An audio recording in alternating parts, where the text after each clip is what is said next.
Welcome to the Teeter foam rolling and recovery routine. I'm Max and I'm going to be your trainer today.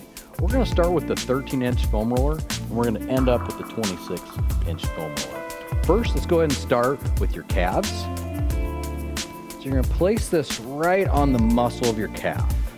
What you're going to do is have your hands back for support and you're going to roll gently. Make sure you're staying away from bone. So you want to stay away from your ankle joint and your knee joint. If you're not feeling much from this, what we can do is we can go ahead and put our other leg on top, and then now you're going to have a lot of pressure to put down. If you find something that's really uncomfortable, that's actually what we want to be foam rolling. Very good. And if you want even greater effectiveness from this, you can actually angle out your toe a little bit and you'll hit the outside of your calf, which is usually very, very tender on people. Let's go ahead and switch sides. I'm going to go and put my foot on top, roll back and forth. If it's too much pressure, remember to take that foot off. And also you can angle that foot out to get that outer calf. One reason why we foam roll our calves is this ankle joint really affects the overall body. For example, if you're squatting and your calves are really tight, it really affects your movement, which can place extra stress on your back. All right, good job. Let's go ahead and switch to our hamstrings.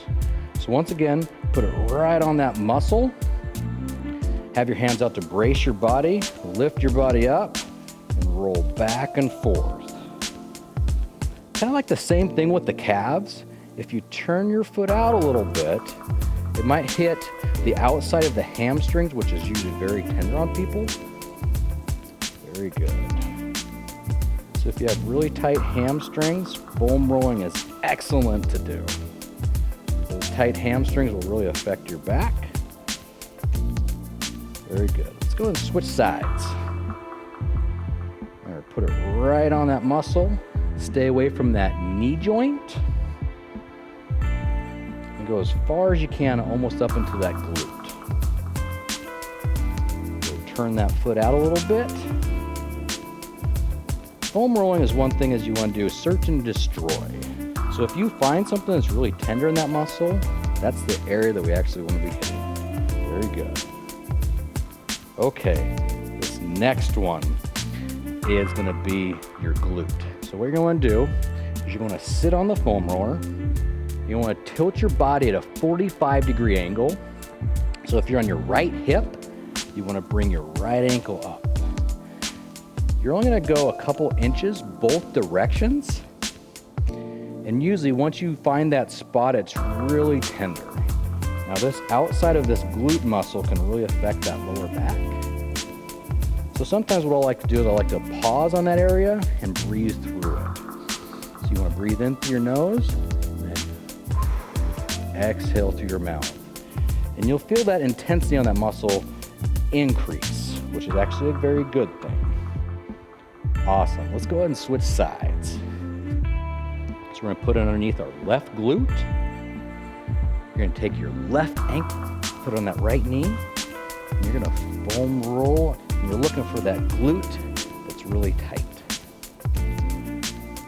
This can be one of the main culprits for back tightness. So you get this to open up, should help your back feel a little bit better. All right, nice job on those glutes. Let's go ahead and get into our quad, our hip flexors, and our IT band. So go ahead and place that foam roller right on that quad. You want to brace your body, keep your core contracted. You want to roll forward and back. So your body is kind of like a plank. Now this muscle gets really tight from overuse or sitting. So we want to roll this thing out and find any tender spots. Now the more we turn our body, it's going to get into the outer part of the quad. Start getting into that IT band a little bit. Once again, make sure we stay away from that knee joint. All right, let's go ahead and switch sides. So put it right on the quad. Keep your core tight. Let's roll back and forth. So if you guys sit, I would recommend foam rolling a couple times a day on these quads. It'll really make your body feel a lot better. Now, if you can angle that body a little bit more, we'll get right into that IT band. And this can get pretty tender. So if it's super tender, try to breathe through it. Excellent job. Now we're gonna switch to our upper back and our mid back. So make sure you guys never foam roll the lower back. Foam rollers aren't designed to get those lower lumbar. We want to get right around that mid back or upper back. Keep your core tight, cross your arms, lift your hips off, and you roll back and forth. You also want to stay away from your neck. So we're just foam rolling our mid to upper back. Once again, you can start breathing through this. So you're going to breathe in through your nose and out through your mouth. Now this exercise I do multiple times a day because I tend to sit a lot, and this makes my back feel amazing. I do this before every workout and after every workout also. All right, let's go ahead and transition to the 26-inch foam roller. We're going to go into a chest stretch and also a breathing exercise.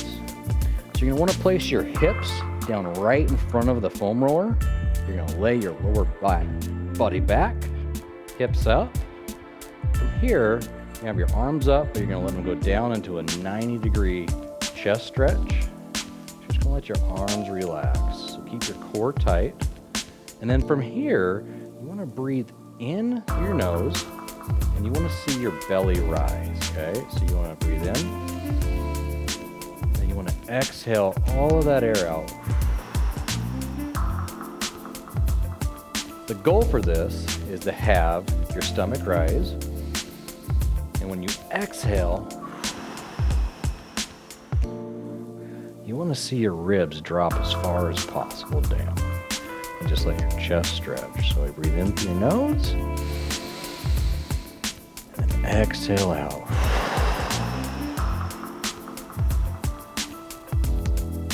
Very good, a couple more. So breathe in, exhale out. Let those ribs drop down.